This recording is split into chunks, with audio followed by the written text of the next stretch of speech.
वेदांत माता की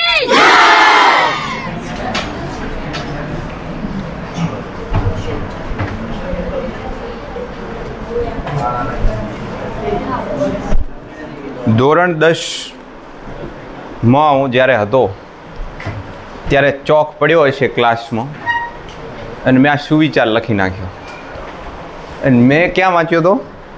આપણું ડેઈલીનું કેલેન્ડર હોય ને, પત્તા ફાડવાવાળો ડટો, એમાં મેં વાંચ્યો સુવિચાર. ને સ્કૂલમાં ગયો તો યાદ આવ્યો, મેં કીધું સરસ સુવિચાર છે, પુરુષાર્થ વિના પ્રારબ્ધ પાંગળું છે, લખી નાખું. અને મેં લખ્યો.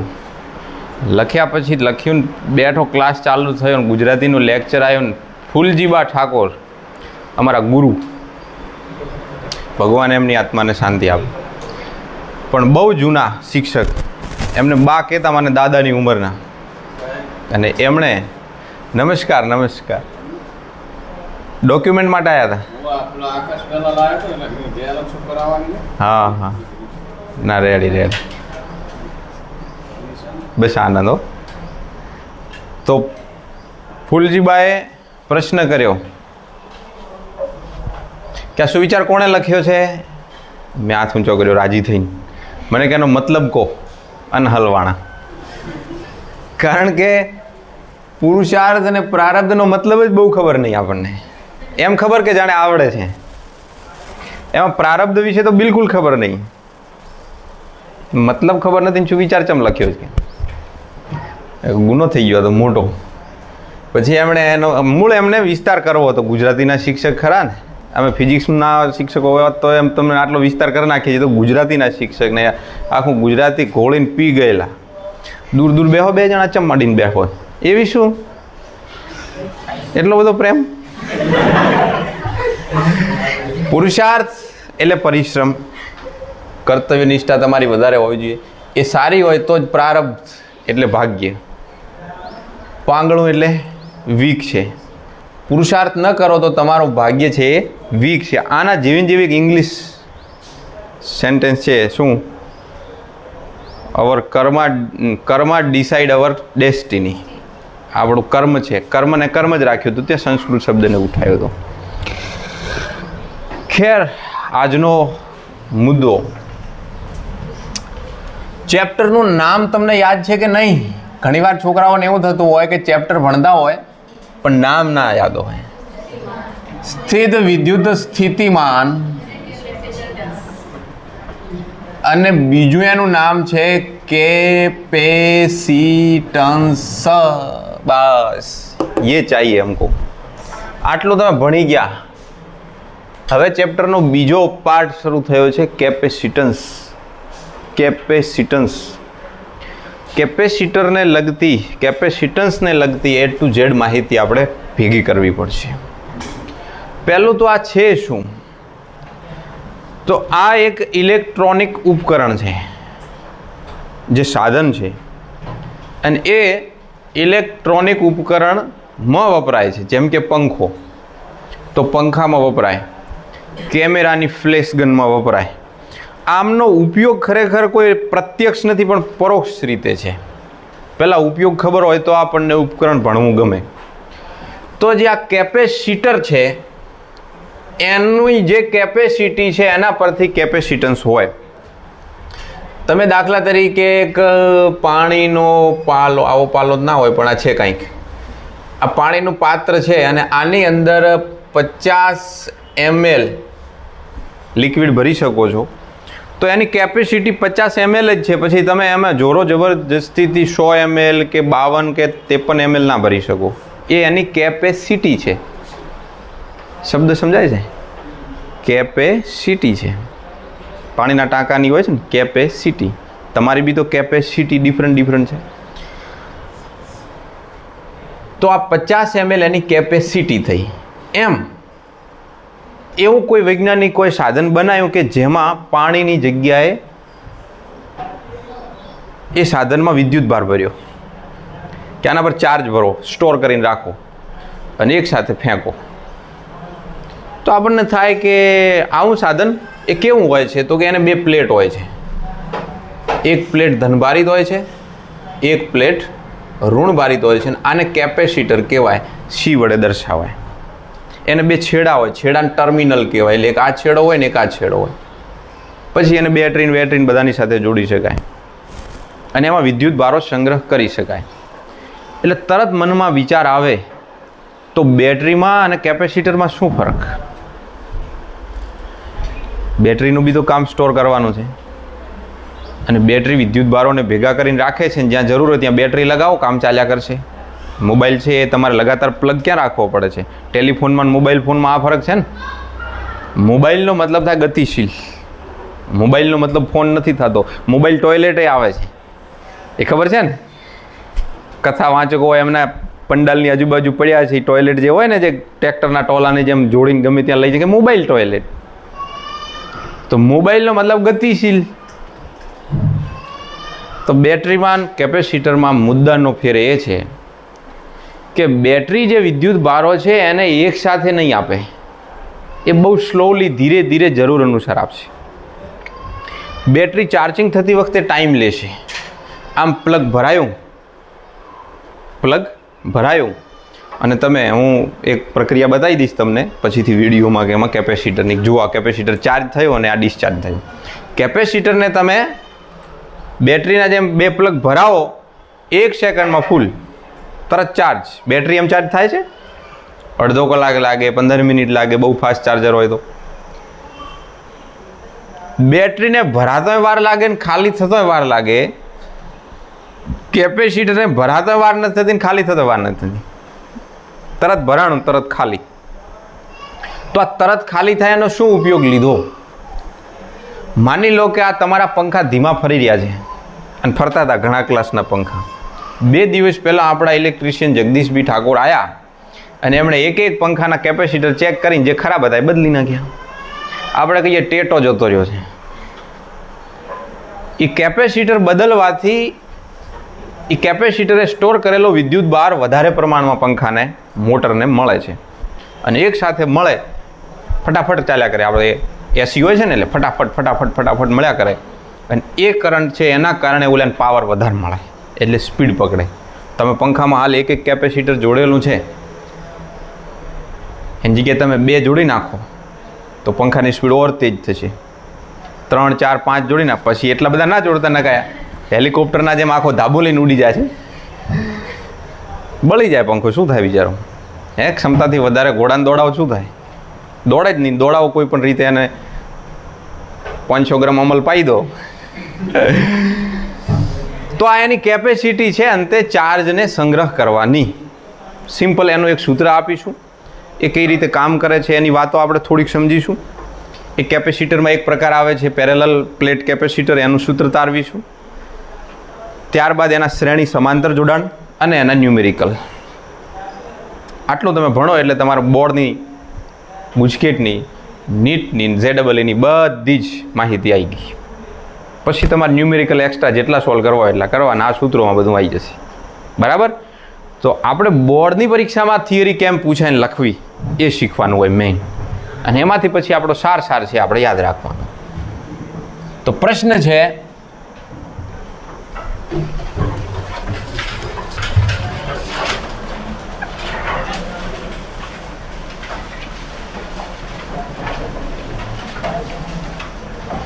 કેપેસિટર એટલે શું?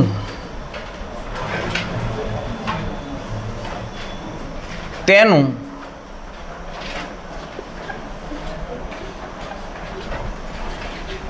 કેપેસિટન્સ સમજાવો. 2 થી 3 ગુણમાં આ પ્રશ્ન પૂછાઈ શકે અને સારો IMP પ્રશ્ન છે.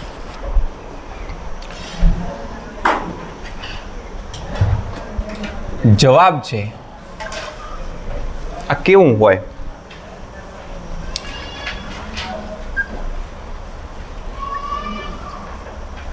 એકબીજાથી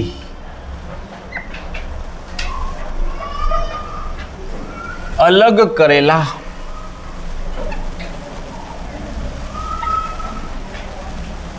બે સુવાહકોથી બનતી રચના કેપેસિટર છે. બે સુવાહક હોય પણ બે એકબીજાથી અલગ હોય, માને એકબીજાને જોડવાના નથી, સીધી રીતે ડાયરેક્ટલી કનેક્ટ હોવા જોઈએ નહીં. આજા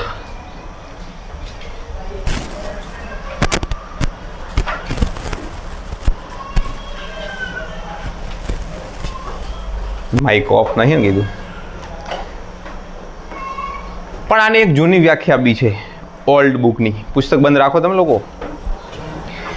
ઓલ્ડ બુકની જૂના સિલેબસની એક વ્યાખ્યા છે, એ બી હું લખી નાખું, તમને યાદ રહે તો સારું. બીજી બી એક વ્યાખ્યા લખું.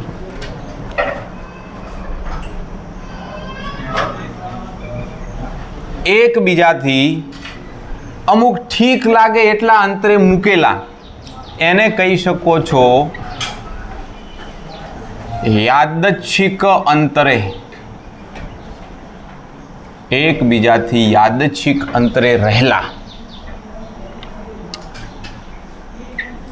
આ યાદચ્છિકનો મતલબ શું થાય? જે એટલા લેવાય એટલા, અમુક અંતરે ઠીક લાગે એવો અંતર. યાદચ્છિક આકાર અને દેખાવ કેવો છે અને એમની સાઈઝ કેવી છે? પરિમાણ ધરાવતા. પરિમાણ એટલે સાઈઝ, આકાર એટલે એમનો લુક. તમારા જેવો હેન્ડસમ છે. યાદચ્છિક આકાર અને પરિમાણ ધરાવતા બેનો હેન્ડસમ ના કહેવાય. બે સુવાહકોથી, અને છોકરાને એમ ના કહેવાય કે તું તો દેખાવમાં બહુ સ્માર્ટ લાગે છે. અંગ્રેજી ને બરફને આઈસ એ કહેવાય, બરફને સ્નો એ કહેવાય. જ્યાં વપરાતું હોય ત્યાં વપરાય. બે સુવાહકોથી બનતી રચનાને કેપેસિટર કહે છે. યાદ રહેવી વ્યાખ્યા છો ભાઈ. યાદચ્છિક આકાર, યાદચ્છિક પરિમાણ ને યાદચ્છિક અંતરે રહેલા બે સુવાહકો. ઠીક લાગે એવું પણ લખી શકો છો. યાદચ્છિકની જગ્યાએ અમુક અંતરે રહેલા બે સુવાહકોનો આકાર અને પરિમાણ અમુક અમુક હોય તો આવી રચનાને, કમ્પલસરી નથી આવા જ શબ્દ વાપરવા, પણ બે સુવાહકો લેવાના છે. હવે યાદચ્છિક જ કયા છે એટલે આપણે ખરેખર યાદચ્છિક આકાર જ લઈએ છીએ, પણ એ યાદચ્છિકમાં મારો લેક્ચર વિડીયો ચાલુ છે, હું કેવી રીતે નીકળી શકીશ. એટલે આવો એક સુવાહક છે પથરા જેવો તમારા. એક બીજો સુવાહક છે. આ છે સુવાહક 1 અને આ છે સુવાહક 2. આના પર ધન ચાર્જ લઈ લો, બહુ બધો છે, બધે હો અંદર, પણ એક રચના આવી બતાવી. આના પર ઋણ ચાર્જ લઈ લઈએ, માઇનસ માઇનસ માઇનસ માઇનસ. આના પરનો વોલ્ટેજ V1 છે અને આના પરનો છે V2. એમની વચ્ચેનું કંઈક અંતર છે, એ નથી દર્શાવતા હાલ આપણે, પણ કંઈક અંતર તો છે, જોડાયેલા નથી બે સુવાહકો. હવે આ જે દેખાય છે ને એનું વર્ણન કરીએ. આકૃતિ મુજબ બે સુવાહકો, આને ટૂંકામ પતાઈએ. આકૃતિ મુજબ સુવાહક 1 અને 2 પરનો વિદ્યુત ભાર ક્રમશઃ એક ઉપર છે +Q અને બીજા ઉપર છે -Q તથા સ્થિતિમાન ક્રમશઃ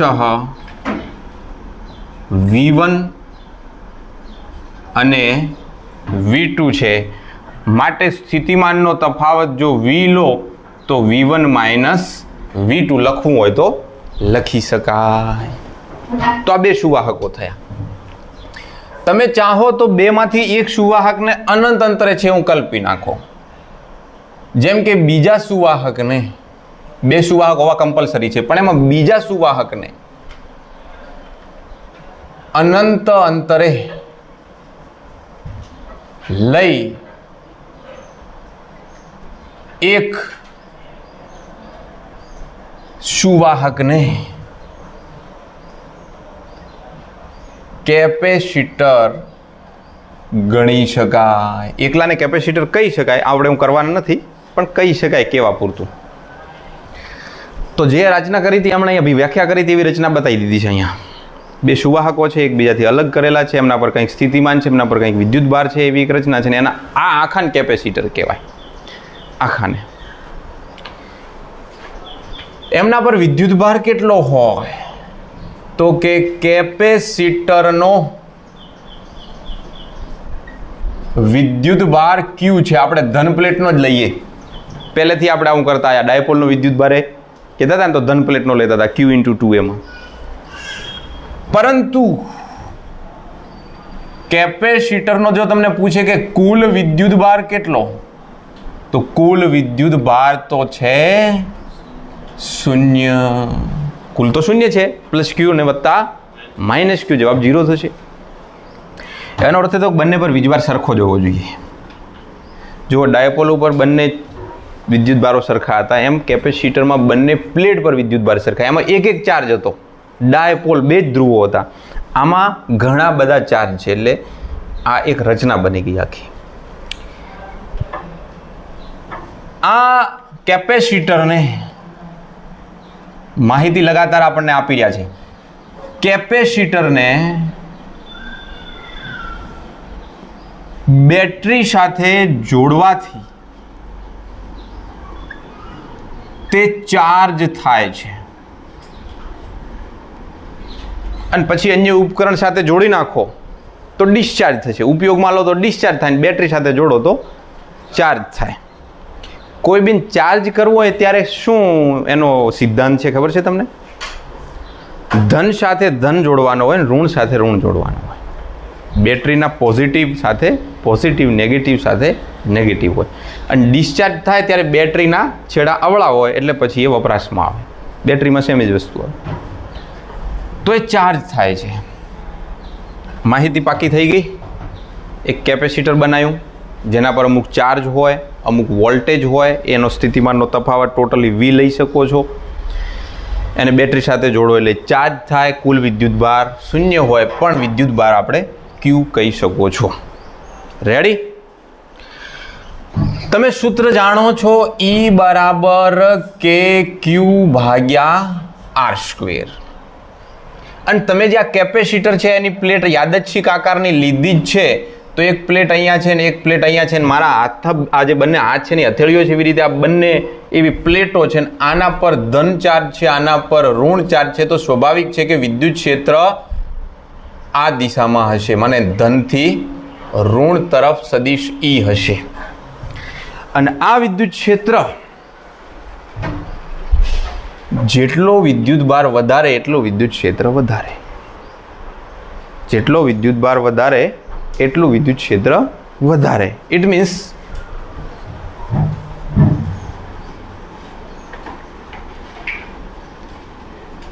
કેપેસિટરની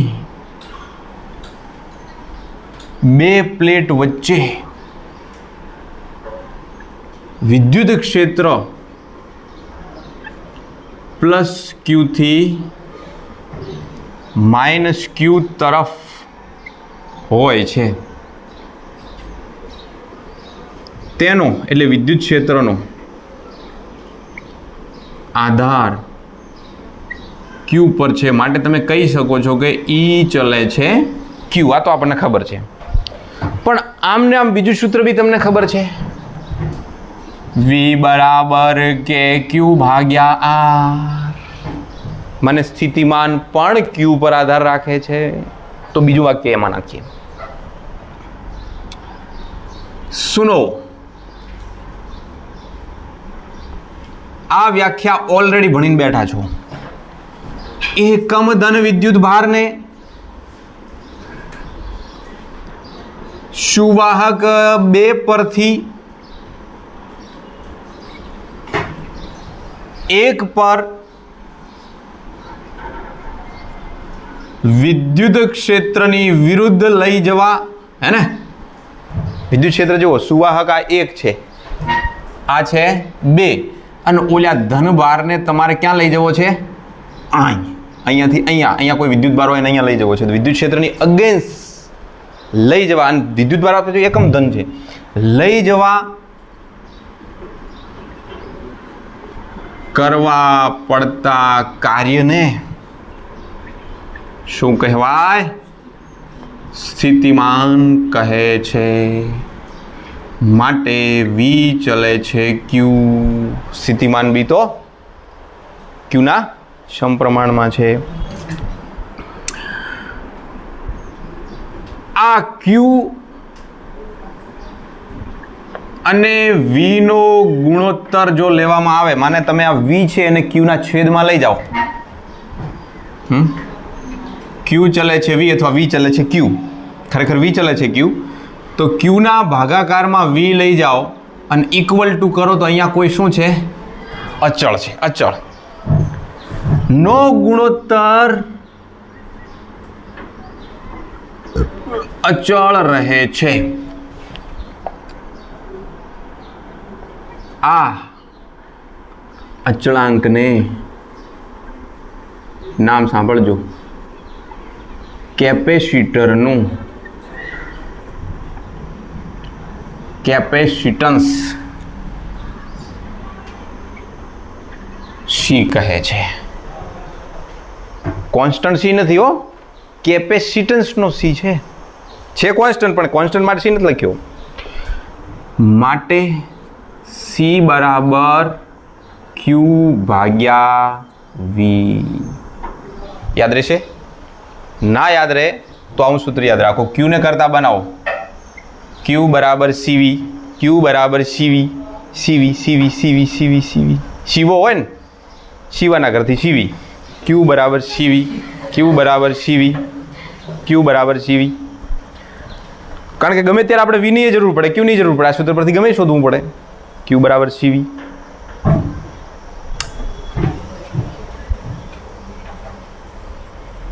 ફિઝિક્સમાં લેડીઝ લોકોનું પ્રભુત્વ વધારે લાગે.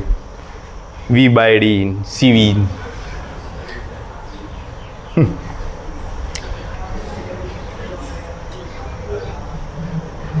તેનો એકમ શું થશે? ક્યુ નો એકમ કુલમ અને વી નો એકમ વોલ્ટ. ગુજરાતીમાં લખું કુલંબ પ્રતિ વોલ્ટ. એક આ થશે એકમ. એક ભાઈ થઈ ગયા જેમનું નામ છે માઇકલ ફેરાડે. આમને આપણે ઓલરેડી એકવાર યાદ કરી ચૂક્યા છીએ. માઇકલ ફેરાડે ના માનમાં તેનો જે પ્રચલિત એકમ છે, પ્રચલિત ફેમસ છે તમારા જેમ, એ કયો છે? ફેરાડે. ફેરાડેને એફ વડે દર્શાવીશું. F, capital F. જો એકમ કોઈ વૈજ્ઞાનિકના નામ ઉપરથી હોય અને ટૂંકામાં લખવો હોય તો અક્ષર કેપિટલ કરવાનો, અને જો આખો લખવો હોય તો પહેલો અક્ષર સ્મોલ કરવાનો. ઇંગ્લિશમાં વાંચશો ને તો ડીની પાછળ ઈ નથી, ફેરાડ વંચાશે તમને, પણ એ ફેરાડે જ બોલજો. ફરાડ ફરાડ ના કરતા. કુલમ પ્રતિ વોલ્ટ ને ફેરાડે સરખા છે. 1 Faraday is equal to 1 coulomb પ્રતિ વોલ્ટ. કોના પર આધાર રાખે છે? આ કેપેસિટન્સ. તો આ બંને ઉપર તો નથી જ આધાર, કારણ કે આ બંનેનો ગુણોત્તર જ કોન્સ્ટન્ટ મળ્યો છે. એટલે સ્વાભાવિક છે કે કેપેસિટન્સ ક્યુ અને વી થી આઝાદ છે. તેનો આધાર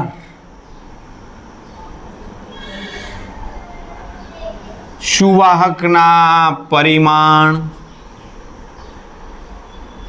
આકાર, તેમની વચ્ચેના અંતર અને તેમની વચ્ચે બે પ્લેટો તમે મૂકી, એની વચ્ચે અહીંયા શું છે? હવા છે, શૂન્યાવકાશ છે. જરૂર નથી શૂન્યાવકાશ હોય, હવા બી હોઈ શકે. હવા છે, શૂન્યાવકાશ છે. તમે કોઈ લકડું ફિટ કરી નાખ્યું છે? તમે કોઈ સિમેન્ટથી ચણી દીધા છે? બધી પોસિબિલિટી છે. તો એને કહેવાય કોઈ અવાહક માધ્યમ. વાહક ના હોવો જોઈએ, તાર ના ચાલે. તો એ તો તાર તો વિદ્યુત ભારો આમથી આમ થઈ ગયા નહીં, શોર્ટ સર્કિટ થઈ ગઈ. તેમની વચ્ચેના અવાહક એટલે ડાઇલેક્ટ્રિક માધ્યમ પર છે. આ કેવી રીતે એના પર આધાર છે પછીથી આપણે જોવાના છીએ, હાલ નહીં.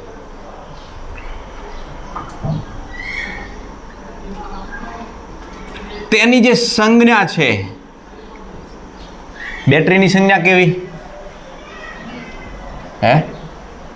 એક લીટું હોય, એક મોટું લીટું હોય, એક નાનું લીટું હોય. નામ આ નાનું એટલે ઋણ અને મોટું એટલે ધન, તો આને બેટરી કહેવાય. અચ્છા, રેઝિસ્ટન્સની સંજ્ઞા કેવી હોય? અવરોધ આવો હોય ને, બમ્પ તો આવો જ આવે, તો એ રેઝિસ્ટન્સ છે. એમ કેપેસિટરની સંજ્ઞા મેં હમણાં શરૂઆતમાં જ બતાવી એમ, એક છેડો આ બાજુ, એક પ્લેટ બતાવવાની, બીજી પ્લેટ બતાવવાની અને પછી આમ કરવાનું. અને હું તમને કહી દઉં, આ તમારા ક્લાસમાંથી જ એવા મહાનુભાવો આપણને મળશે કે જે કેપેસિટરની સંજ્ઞા આવી દોરશે અને બેટરીની સંજ્ઞા આવી દોરશે. હું તમને બતાવીશ, મને યાદ કરાવજો કે આવા કોઈ ટેસ્ટની અંદર છે, આટલું કહેવા છતાંય દોરશે એવા અહીંયા મહાનુભાવો હશે, દર્શાલો છે. તો સંજ્ઞા આડાવળી ના કરશો. આવડતું હોવા છતાં, થિયરી સાચી લખેલી હોવા છતાં તમે માર્ક્સ અડધો ગુમાવો તો ક્યાં જાય? અને તમારે પછી અહીંયા પ્લસ માઇનસ બતાવવાની જરૂર નથી, કારણ કે કેપેસિટર છે એ વેરિયેબલ બી હોઈ શકે છે. વેરિયેબલ માને બદલાતા મૂલ્યવાળું કેપેસિટર. જેમ કે ચલ કેપેસિટર અચલ નથી, આનું મૂલ્ય અચલ છે. અચલ કેપેસિટરની સંજ્ઞા માત્ર તમારે આવું તીર મૂકી દેવાનું, તે બતાવે છે કે વેરિયેબલ છે, એનું મૂલ્ય બદલી શકો છો. કેટલા મૂલ્ય હોય? દાખલા તરીકે ફેરાડે છે ને એ મોટો છે, આ થિયરીનો પાર્ટ નથી હો આટલો, હું તમને ખાલી ફેરાડે મોટો એકમ છે, તેથી તમે એને મિલી ફેરાડે બી બહુ મોટો છે, માઇક્રો ફેરાડે, નેનો ફેરાડે અને પીકો ફેરાડે. પાઇકો અને પીકો બે શબ્દો વપરાય છે.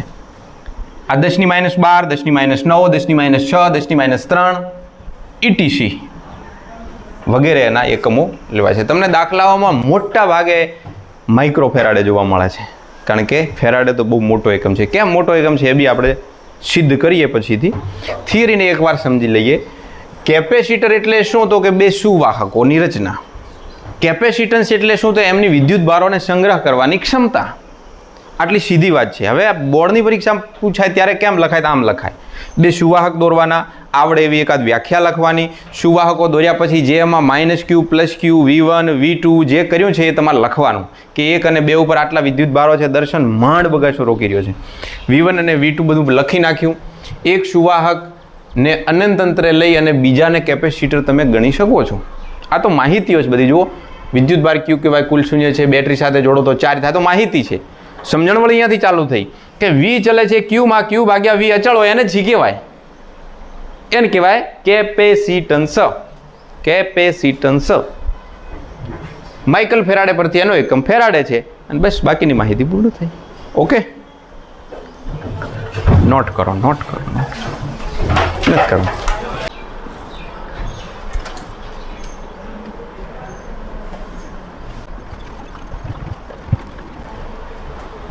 એટલું રાખું. હવે આ જે થિયરી ભણ્યા એ થિયરીની પાછળ એક માહિતી છે. માહિતી થિયરી તરીકે નથી પૂછાતી, એમાંથી ટૂંકા પ્રશ્નો આવે, પણ આપણે માહિતી લઈએ.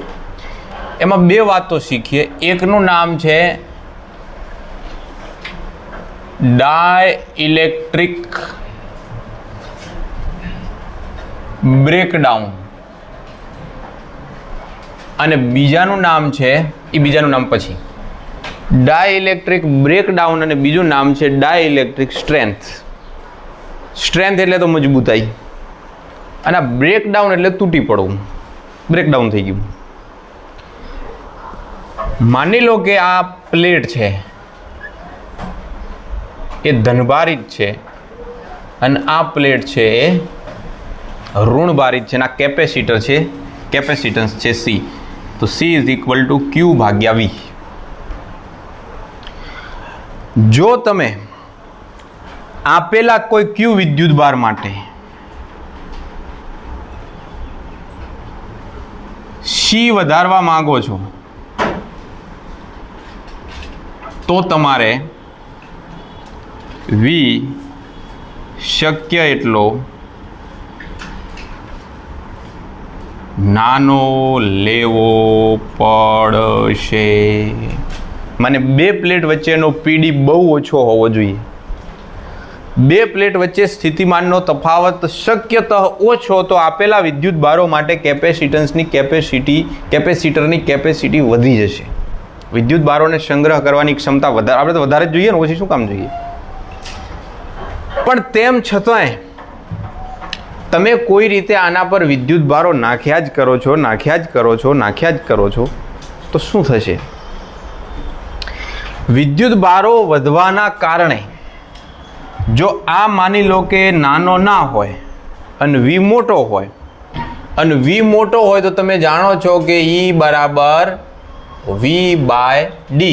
મને E ચલે છે વી અનુસાર. જો વી મોટો હોય તો E મોટો થવાનો, અને E મોટો હશે, વિદ્યુત ક્ષેત્ર મોટું હશે, તો આ પ્લેટનું વધારે પડતું વિદ્યુત ક્ષેત્ર અથવા આ પ્લેટનું વધારે પડતું વિદ્યુત ક્ષેત્ર આસપાસની હવાનું, કોનું? હવાનું આયનીકરણ કરે છે. મને હવાને આયનોમાં રૂપાંતરિત કરી નાખે છે. હવા છે અવાહક, એનું આયનીકરણ કરવું મને હવાને બનાવી દીધી ધન અને ઋણના જોડકાવાળી વાહક. અને આમાં જે ધન અને ઋણનો જોડકો થયો એમાંના ધન માની લો કે ભાગીને અહીંયા ગયા, અથવા અહીંયા ધન અને ઋણના જોડકા, ખરેખર ધન ભાગતો નથી હોત, ન્યુટ્રલ થાય, મને અહીંયાનો કોઈ ઇલેક્ટ્રોન આવી જાય તો આમાંનો જે ઋણ છે એ ભાગીને અહીંયા આવી જાય છે. હવે જો અહીંયા ઋણ આવવા માંડે, નેગેટિવ, તો ધન ઋણ ન્યુટ્રલ થવા માંડે, અને એના કારણે કેપેસિટર છે તો ડિસ્ચાર્જ થઈ જાય, એની કેપેસિટી ખતમ થઈ જાય, કેપેસિટન્સ જ ના રહે. તો એ પરિસ્થિતિમાં જે હવાનું આયનીકરણ થાય એટલે હવા છે એનો અવાહકતાનો ગુણ ગુમાવે.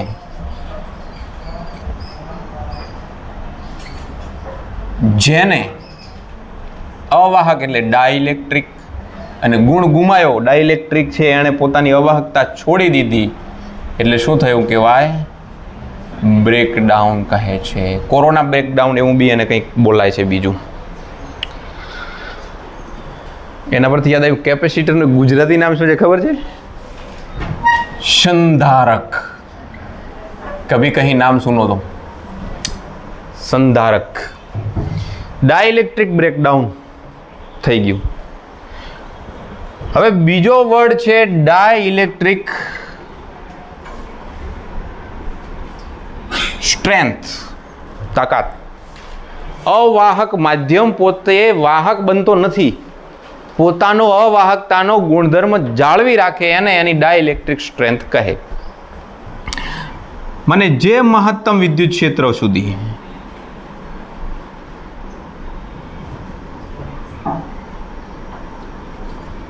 અવાહકતા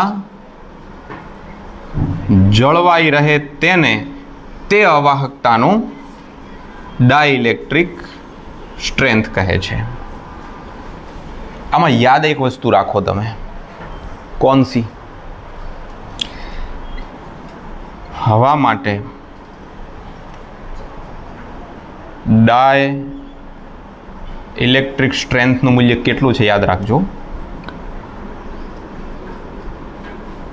30 લાખ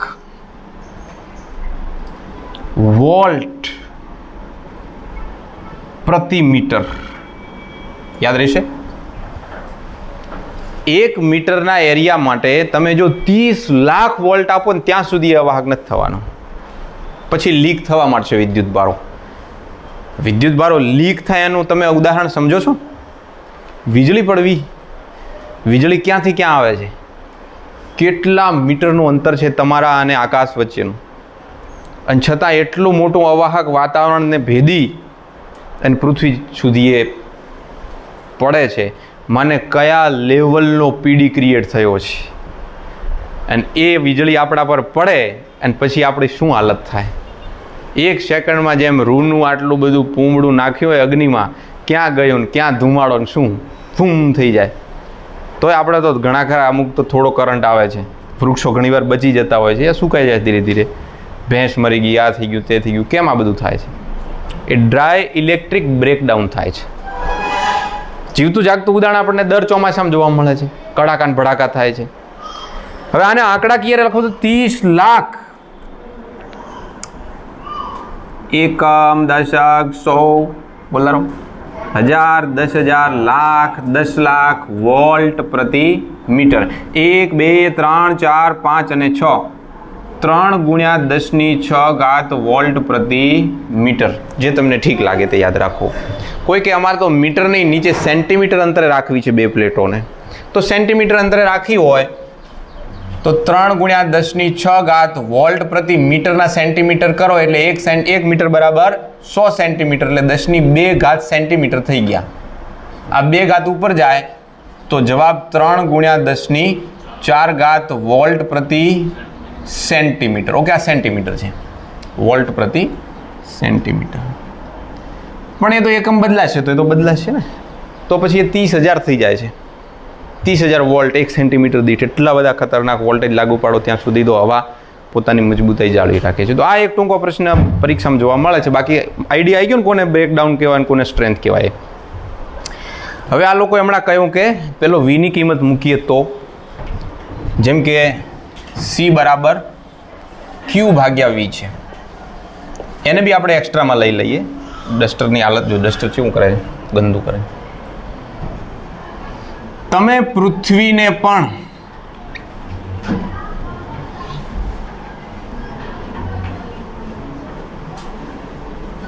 કેપેસિટર ગણી શકો છો.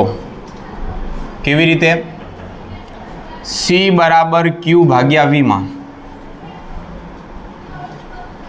R ત્રિજ્યા, અને માની લો કે પૃથ્વી પરનો કોઈ ચાર્જ છે Q હોય તો Q વિદ્યુત ભાર ધરાવતી પૃથ્વી માટે V બરાબર KQ ભાગ્યા R. R ચમાવો થઈ ગયો છે. Q અપોન KQ ભાગ્યા R માં QQ કેન્સલ થઈ ગયા તો શું થઈ ગયું? R by K. અથવા કોઈ કે ના અમારે તો C = K ની કિંમત 1/4πε0 મૂકવી છે, તો છેદનો છેદ અંશમાં જાય તો 4πε0 R. આવું સૂત્ર પણ લખી શકાય. પૃથ્વીની ત્રિજ્યા છે 6400 કિલોમીટર, તમે જાણો છો 6400 કિલોમીટર. 64 ગુણ્યા 10⁵ કરી દઈએ. 64 ગુણ્યા 10⁵ અને K 9 ગુણ્યા 10⁹ 64 ભાગ્યા 9, 7 9 63, 7 પોઈન્ટ અબાઉટ 7 પોઈન્ટ ફલાણા ગુણ્યા 10⁵ 5 - 9 4. 7 પોઈન્ટ ફલાણા ગુણ્યા 10⁻⁴ ફેરાડે જેટલું પૃથ્વીનું કેપેસિટન્સ થઈ ગયું. બહુ ખતરનાક કહેવાય. તોય તમને આની જગ્યાએ કોઈ અલગ ત્રિજ્યાનો ગોળો આપ્યો, તમને પૂછ્યો કે ભાઈ 5 સેન્ટીમીટર ત્રિજ્યાના ગોળાનું કેપેસિટન્સ શોધો, તમે શોધી શકો? માત્ર તમને R જ જોઈએ છે, બાકીની તો કિંમત તમે જાણો છો, હે ને? લ્યો તમે આ એક્ઝામ્પલ ગણજો. 5 સેન્ટીમીટર ત્રિજ્યાના ગોળાનું C શોધો. આ શોધી લેજો. તો આમાંથી જે નોટ કરવા જોઈએ કરી નાખો. આગળ વધીએ.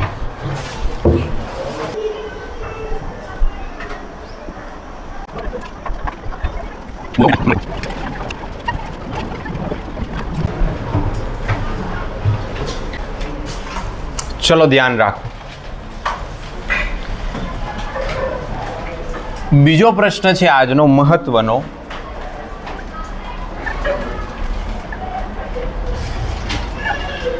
સમાંતર પ્લેટ કેપેસિટરના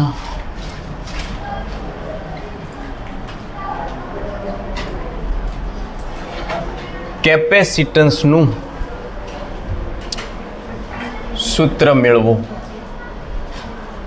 100% વિદ્યાર્થીઓ આ તૈયાર કરવાનો છે. જે વીમાવાળા વિદ્યાર્થીઓ છે ને છેલ્લે કે ઓહો આમને તો પાસ કરવાના છે, એમણે પણ આ પ્રશ્ન કરવાનો. મને વેરી મોસ્ટ ઇમ્પોર્ટન્ટ ક્વેશ્ચન છે. તો એક સૂત્ર તો ભણ્યા, C બરાબર Q ભાગ્યા V. આ આપણું બેઝ છે, આપણો પાયો છે. કેપેસિટર હોય એટલે આ સૂત્ર હોય છે. આમાંથી જે તિકડમ કરવાની એ કરવાની. સમાંતર પ્લેટ કેપેસિટર કહેવાય કોને? હોય કેવું? તો બે પ્લેટો એકબીજાને પેરેલલ હોવી જોઈએ, એકદમ ફ્લેટ હોવી જોઈએ, વાંકી ચૂંકી નહીં. એવું નહીં કે ગમે એવા આકાર નહીં. કેપેસિટરમાં ચાલે, પણ સમાંતર પ્લેટ કેપેસિટરમાં શરત છે કે બંને પ્લેટોને આપણે મોટા ભાગે એવા જ કેપેસિટર વાપરવાના છે કે જેમાં ફ્લેટ હોય. એટલે પ્લેટો આપણે સીધી દોરીએ છીએ, આવી વાંકી ચૂકી નથી દોરતા. બે સુરેખ સમાંતર પ્લેટો હોય, એના એ બે વાહકો હોય, વાહક 1 અને વાહક 2 ને એકબીજાથી અમુક અંતરે મૂકેલા હોય. આવી રચના એ જે હું બોલ્યો ને એને થોડી વ્યાખ્યામાં કન્વર્ટ કરીએ તો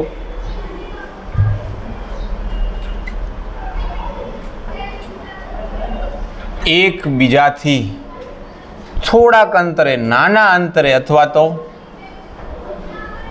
અમુક અંતરે મૂકેલ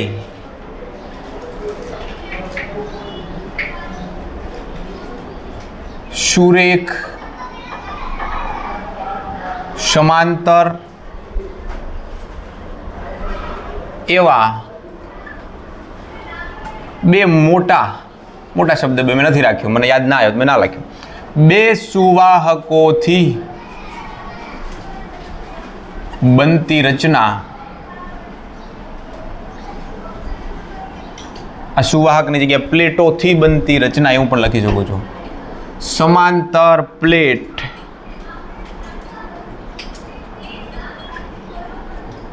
કેપેસિટર કહેવાય છે. આમ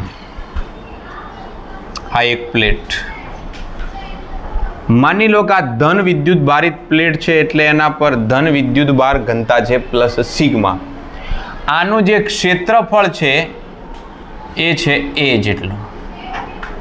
બંને પ્લેટનું સરખું જ ક્ષેત્રફળ લેવાનું છે. જો આનું એ લીધું છે તો બીજી પ્લેટનું ક્ષેત્રફળ પણ એટલું ને એટલું લઈશું. તો આ એક પ્લેટ, આને 1 કહી દઈએ. એનાથી થોડેક નીચે યહીં કहीं એક બીજી પ્લેટ લેવો. ઓહો, આ જે બીજી પ્લેટ છે એનું નામ નંબર 2 આપી દો. એનો એરિયા બી એટલો ને એટલો છે, પણ એના પર ઋણ વીજભાર છે, અને ઋણ વીજભાર હોવાથી જે ઘનતા છે એ આવશે માઇનસ સિગ્મા. કારણ કે આના પર ધનભાર છે પ્લસ પ્લસ, અને આના પર ઋણ ભાર છે, તો વિદ્યુત ક્ષેત્ર આ દિશામાં હશે.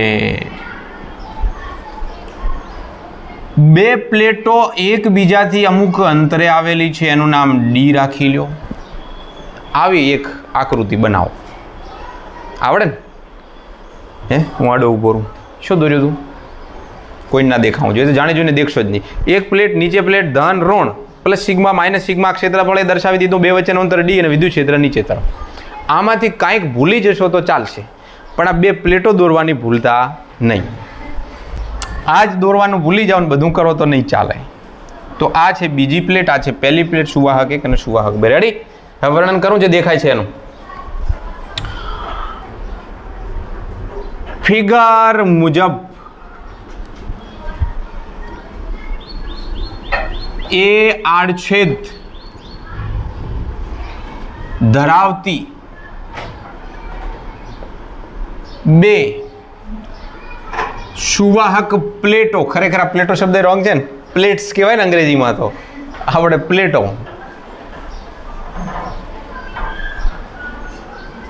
એકબીજાથી ડી અંતરે રહેલી છે. યાદ રહે કે ક્ષેત્રફળ એટલું બધું મોટું છે કે એમની વચ્ચેનું અંતર અતિ નાનું પડશે. એટલે ડી સ્ક્વેર કેમ બતાવ્યું? કારણ કે એ સાથે સરખામણી કરવાની ને, એટલે તો લંબાઈ ગુણ્યા પહોળાઈ થાય, એટલે ડી સ્ક્વેર લખવો પડે આપણે. એટલે આખો એક વિસ્તાર છે. દેખો આ પ્લેટો આમ બહાર આવેલી છે, તો નીચે આમ આખો એરિયા ભરાયેલો છે આખો, અને બીજી પ્લેટ નીચે છે. આ પ્લેટ આ ઉપરની આપણી છત અને નીચેની છત, તો એની વચ્ચે એરિયા આખો થયો ને એરિયા, એટલે ડી સ્ક્વેર એમની વચ્ચેનો અંતર એવું બોલીએ સરખામણી માટે જસ્ટ. તો આ વધારે છે. આ ઉપરાંત છે જગ્યા ત્યાં બહુ બધી.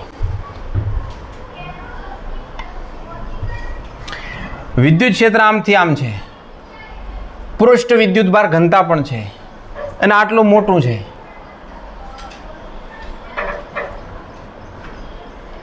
બંને પ્લેટ માટે પહેલા ચેપ્ટરમાં તમે ભણી ગયા વિદ્યુત ભારિત અનંત સમતલના વિદ્યુત ક્ષેત્રનું સૂત્ર.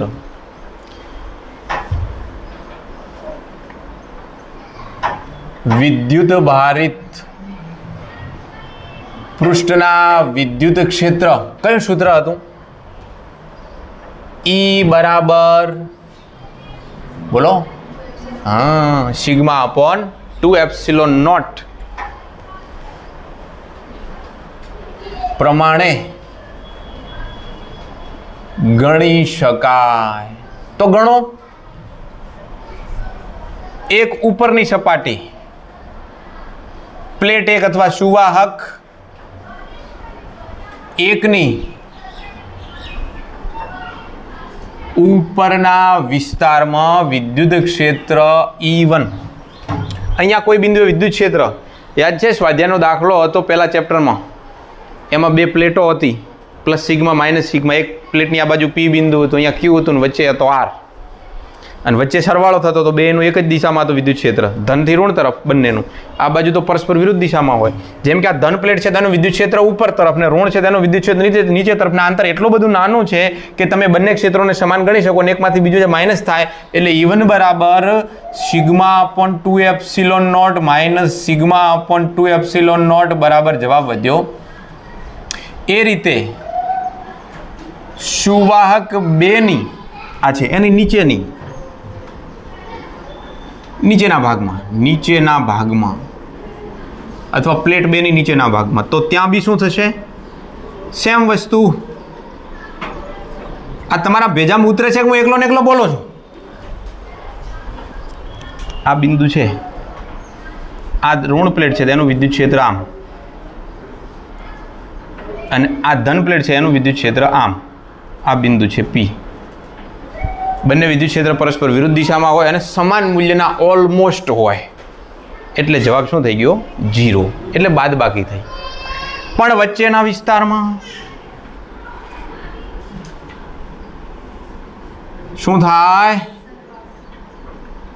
સરવાળો થશે. Sigma upon 2 epsilon not plus sigma upon 2 epsilon not is equal to 2 sigma upon 2 epsilon not 2 cancel. then E બરાબર sigma upon epsilon not. Already જે સ્થિત વિદ્યુત ક્ષેત્રની લાક્ષણિકતાઓમાં આપણે કાં ભણી ગયા હતા કે વિદ્યુત ભારિત કોઈ સુવાહક હોય તો એના માટે વિદ્યુત ક્ષેત્ર આ સૂત્ર અનુસાર ચાલે છે. આખું બોર્ડ ભરાઈ ગયું હતું ને એ વાળીમાં એક લાક્ષણિકતા આવી હતી, તો ત્યાં એ વસ્તુ કામ લાગશે. પણ તમે જરા અહીંયા તો જુઓ, ધાર પાસે આનું વિદ્યુત ક્ષેત્ર તો સીધું વચ્ચેથી તો નીચે આવી ગયું, આમ ક્રોસ ગયા છે પણ એકબીજાની અસરો કેન્સલ થઈને છેવટે નીચે જ રહ્યું છે. પણ અહીંયા ધાર પાસે તો આની ક્ષેત્ર રેખાઓ બહાર નીકળી ગઈ છે, આમ ગઈ છે, આની ક્ષેત્ર રેખાઓ બહાર આવતી છે, એટલે ધાર પાસે છે ને વિચિત્રતા છે, બધું ઢજુપચું છે. જે ધાર પાસે તકલીફ છે ને ત્યાં ક્ષેત્ર રેખાઓ વાંકી વળી જાય છે. નાની જો પ્લેટો હોય તો નાની પ્લેટો માટે આ આંગળીઓના તડાકા પાડવાની ટેવ પડી ગઈ છે હમણાં બધાને. નાની પ્લેટો માટે ધાર પાસે ક્ષેત્ર રેખાઓ બહાર તરફ વળી જાય છે, જેને ફ્રિન્જિંગ ઓફ ધી ફિલ્ડ કહે છે. ફ્રિન્જિંગ શું થાય ખબર છે? આ દુપટ્ટો છે બેનનો, યા શાલ ઓઢેલી હોય ને એને નીચે નથી લટકતી હોતી, ઓલું બધું લટકતું હોય આમ, એને શું કહેવાય? તો એ વળેલું હોય ને આમ લટકતું એનું ઠેકાણું ના હોય. સાલમાં બધી ડિઝાઇન પરફેક્ટ ગોઠવાયેલી હોય, પણ ઓલું લટકતું એના ઠેકાણા ના હોય. તમે આ વાળ બાંધ્યા ચોટલા બરાબરના પકડીને, પણ પછી વાળ લટકતા છે તો ફ્રિન્ઝિંગ થયું. વળેલું બહાર તરફ નીકળેલું વળેલું એવું વધારાનું. હવે આઈડિયા આવશે. તો અક્ષેત્ર રેખાઓ એ રીતે બહાર નીકળી જાય છે. અહીંયા તો બધી પેટર્નમાં છે, પણ અહીંયા અક્ષેત્ર રેખાઓ બહાર નીકળી ગઈ છે. તો એ ફ્રિન્ઝિંગ ઓફ ધ ફિલ્ડ, ફિલ્ડ એટલે ક્ષેત્ર માટેનું ફ્રિન્ઝિંગ થયું. પરંતુ સાથીઓ ચિંતા ના કરો, અમે કંઈ જરાય કરતા નથી, તમે કરો. આપણે પહેલેથી કહી દીધું છે કે આવી પરિસ્થિતિ છે, પરંતુ A much and much greater than d square માટે, મોટી પ્લેટ માટે E બરાબર સિગ્મા અપોન એપ્સિલોન નોટ જેટલું વિદ્યુત ક્ષેત્ર ગણી શકાય. આમ તો ના ગણી શકાય. આવી પરિસ્થિતિ હોય તો આ સૂત્ર ના લાગુ પડે ધાર પાસે, પણ આપણે ઇગ્નોર કરીએ છીએ, એટલે ગણી શકાય આવી પરિસ્થિતિ હોય તો. તો સૂત્ર છે હવે વિદ્યુત સ્થિતિમાનનું V બરાબર, તમે જાણો છો ને, E બરાબર V બાય ડી. તો V બરાબર ED માટે V બરાબર E ની કિંમત મૂકો તો sigma upon epsilon not into D is equal to, હજી નીચે લખો. અચ્છા, સિગ્મા એટલે પૃષ્ઠ વિદ્યુત ભાર ઘનતા Q બાય A, અને એ આપણે ધારીને બેઠા છીએ એટલે અહીંયા આવી ગયા Q ઇન્ટુ ડી ભાગ્યા એપ્સિલોન નોટ ઇન્ટુ A. સિગ્માની કિંમત Q બાય A આવી ગઈ, એપ્સિલોન એમના એમ, ડી એમના એમ.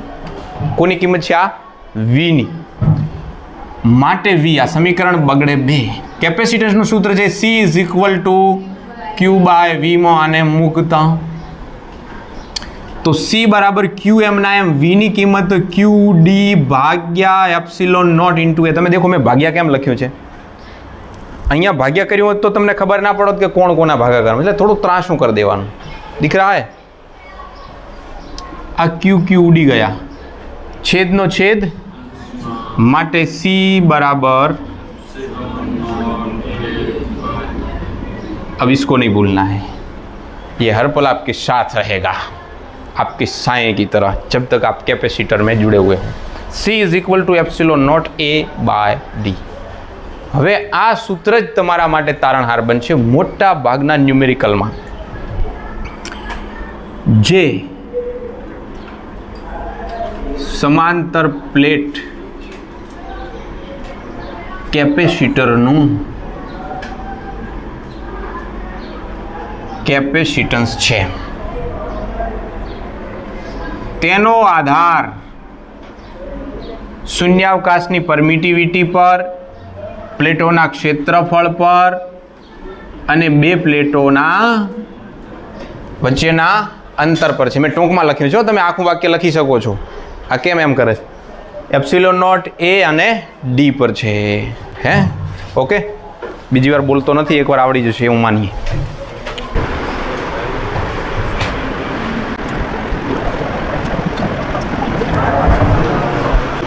ચલો એકવાર રિવિઝન થઈ જાય શોર્ટકટમાં. સમાંતર પ્લેટ કેપેસિટરમાં પહેલું કામ કરવાનું છે વ્યાખ્યા આપવાનું,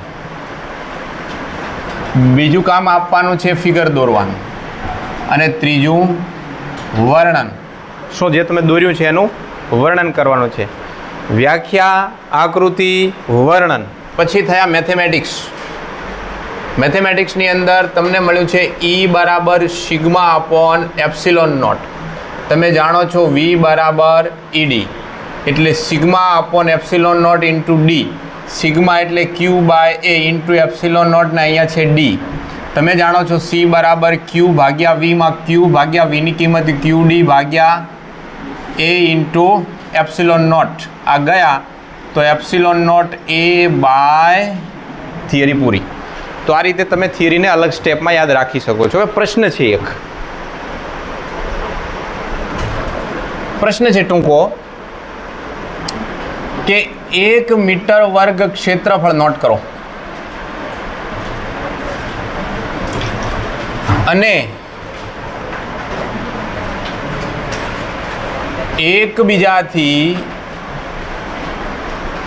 પંખા ધીમા કરો, 1 mm અંતરે રહેલી વાહક પ્લેટોનું કેપેસિટન્સ શોધો. તો બે વસ્તુ આપણને આપી છે. એક આપ્યા છે A બરાબર 1 મીટર સ્ક્વેર, 1 મીટર સ્ક્વેર, અને બે પ્લેટ વચ્ચેનું અંતર આપ્યું છે 1 mm, મિલીમીટર એટલે. તો સૂત્ર લગાડી દો સમાંતર પ્લેટ કેપેસિટીનું, C is equal to epsilon not A by D. હે ને? કેલ્ક્યુલેશન કરો, કિંમતો મૂકી. ચલો, કોણ પેલા ગણી રહે છે?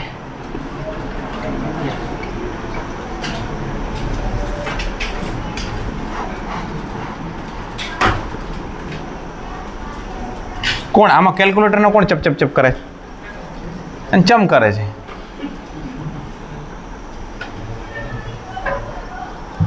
તો આ જવાબ શું કર્યું કેલ્ક્યુલેટરમાં તમે લોકોએ?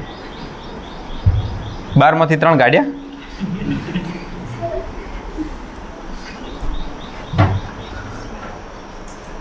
આવડે ને આવું ગણતા?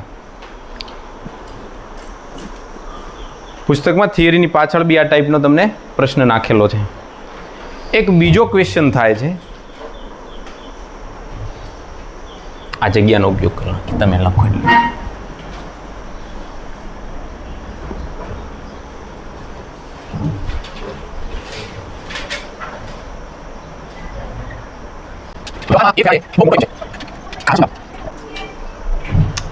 એક ફેરાડે બહુ મોટો એકમ છે, હું કારણ સમજાવું. 5 મિનિટ છે હજી આપણી પાસે. તો આના માટે આપણે ધારવું પડશે કંઈક. પૂરું ધ્યાન આપજો, લખવાનું બંધ કરી દો. આ બાકી હોય તો બંધ કરો લખવાનું. જવાબ જુઓ.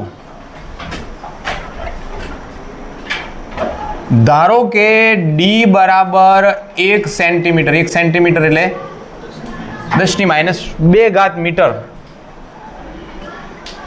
અંતરે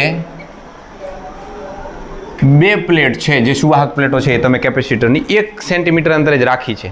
અને આપણે નોર્મલી એટલે જ રાખવાની છે, નાનું અંતર જ હોવું જોઈએ ને D. અને એનું કેપેસિટન્સ તમારે મેળવવું છે 1 ફેરાડે. કેટલું મેળવવાનું? 1. કારણ કે આ કેવડો એકમ છે, આપણે નક્કી કરીએ. તથા C બરાબર 1 ફેરાડે મેળવવા છે. આ માટે પ્લેટોનું જે ક્ષેત્રફળ છે એ કેટલું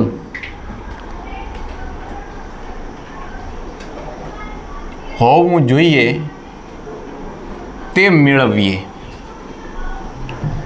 તો સૂત્ર છે C બરાબર epsilon not A by D. એમાં આપણે A મેળવવા છે, તો CD ભાગ્યા એપ્સિલોન નોટ. C ની કિંમત છે 1 ફેરાડે, D ની કિંમત છે 10⁻², અને 8.85 10⁻12. બતાવો.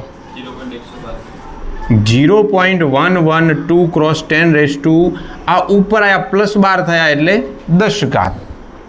તમે 11.2 કરો એટલે 10 રહેશે 8. આ A બરાબર આટલા મીટર વર્ગની પ્લેટો જોઈએ, આટલી મોટી.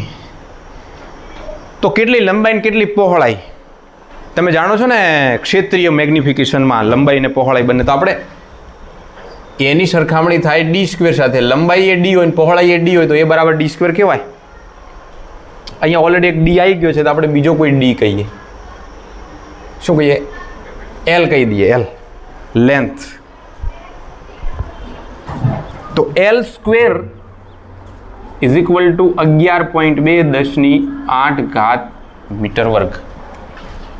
માટે L બરાબર 11.2 10⁸ નું વર્ગમૂળ. હે 3.3 ગુણ્યા 10⁴ મીટર. હવે જરા તમે પુસ્તકની દ્રષ્ટિએ ચાલશો ને તો પુસ્તકની અંદર આને 1.1 10⁻10 કર્યા હશે. હું તમને એ બી એક્સ્ટ્રા, કારણ ઘણીવાર છોકરા શું બુકમાં જોઈને કહે છે ગુરુજી તો આમ કરાવ્યું નથી. એટલે 1.1 ગુણ્યા 10 કરી દીધી હોય 9 ઘાત, જેને લગભગ 1 ગુણ્યા 10 કરી દે છે 9 ઘાત. પછીથી આપણે આને 10 ગુણ્યા 10 8 ઘાત કરીએ અને આ મળ્યા હોય એ, અને એને પછી એલ કરીએ એટલે વર્ગમૂળમાં 10 થયા હોય ને 10 8 ઘાત થયા હોય ને 10નું વર્ગમૂળ કેટલું નીકળે? 3.16 ગુણ્યા 10 4 ઘાત. એને ઓલમોસ્ટ 3 ગુણ્યા 10 4 ઘાત ગણે છે. અહીંયા તમારે 3.3 મળે છે, આટલો ફરક રહેશે. આપણે એને લગભગ 33 કહી દઈએ અથવા 3 જ રાખો ને, લગભગ જ કેવું છે તો ખાલી સમજવા પૂરતું વ્યવહારિક વાત છે. તો 3 ગુણ્યા 10 4 ઘાત મીટર.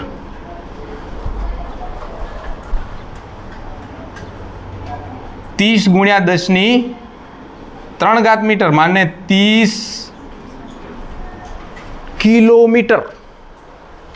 प्लेट 30 किलोमीटर लांबी અને એટલી ને એટલી પહોળી. તો 30 બાય 30 કિલોમીટરની પ્લેટ મૂકશો ક્યાં? કેટલા તાલુકાઓને ઢાંકશો? કેટલા ગામડાઓને ઢાંકશો? ગોવર્ધન પર્વત જેવડી બનાવશો ત્યારે જઈને, અને પાછી તો એમને રાખવાની 1 સેન્ટીમીટર અંતર જ છે. 30 કિલોમીટર ઊંચી છે અને 30 કિલોમીટર કોઈ ગામથી પેલી બાજુ રણમાં જતી રહે એવડી પહોળી છે, અને એ બંનેને રાખવાની તો 1 સેન્ટીમીટર અંતરે જ. ત્યારે જ એને 1 ફેરાડે જેટલું કેપેસિટન્સ ક્રિએટ કરી શકે. તો સમજો છો 1 ફેરાડે કેટલો મોટો એકમ છે. એટલે આપણે નેનો ફેરાડે, માઇક્રો ફેરાડે લઈએ છીએ. આ તો વ્યવહારિક વાત નથી, ગાંડી વાતો છે. તેથી 1 ફેરાડે કેવો છે? મોટો એકમ છે. છપકારો. વિડીયો અપલોડ કરતા પહેલા જોયું તો ધ્યાનમાં આવ્યું કે કેપેસિટન્સના પારિમાણિક સૂત્રને દર્શાવવાનું એ વખતે બોર્ડમાં બાકી રહ્યું છે. ચલો આપણે જોઈએ. C બરાબર Q ભાગ્યા V. U is equal to Q into V સૂત્રમાં Vને કરતાં બનાવો તો U ભાગ્યા Q થાય. અહીંયા મૂકી દો તો C બરાબર Q ભાગ્યા U બાય Q એટલે Q સ્ક્વેર ભાગ્યા U. હવે Qનું થઈ જશે A2T2 અને U એટલે ઉર્જાનું તો આપણને યાદ છે M1 × T-2. તો પારિમાણિક સૂત્ર થઈ ગયું M-1 L-2 T4A2. તો સાથીઓ, આ છે કેપેસિટર. આપણે કેપેસિટર વિશે અભ્યાસ કર્યો અને આપણે આ કેપેસિટર જે પંખાની અંદર ઉપયોગ કરીએ એ કેપેસિટર છે. તો હવે હું તમને દેખાડીશ કે આ કેપેસિટર કેટલું જલ્દી ચાર્જ થાય છે.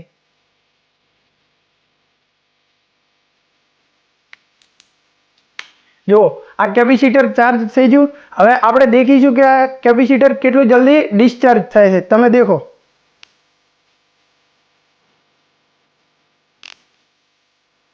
આ જે ટક લેતો અવાજ આવ્યો એ કેપેસિટર ડિસ્ચાર્જ થઈ ગયું.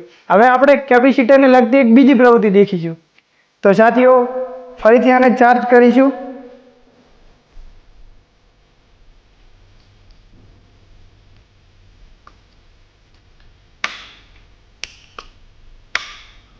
તો હવે આ ચાર્જ થઈ ગયું છે. હવે આની સાથે આપણે શું કરીશું? ચાલો